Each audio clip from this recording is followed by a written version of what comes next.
Well, hello to this rather unusual video. I thought it would be interesting to have a look at how things have developed.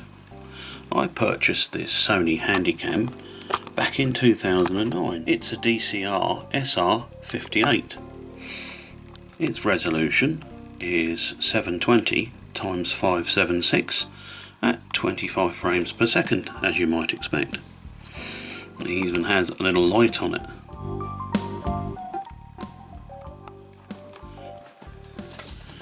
Now, my current camera shoots in 1920 x 1080p at 50 frames per second to make the movement of the trains nice and smooth.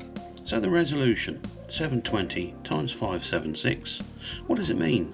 Well, that's the horizontal 720 times the vertical 576. So now that I shoot in 1920 x 1080, that's almost double.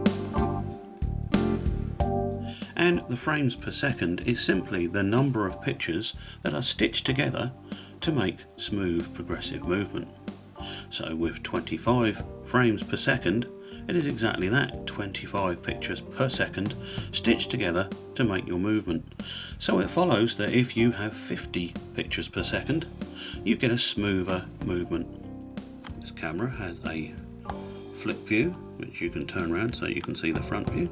See it flipping over there, and is quite capable for its time. I seem to remember it was around £400 mark, so it wasn't cheap. So let's see how this video camera did with the model trains.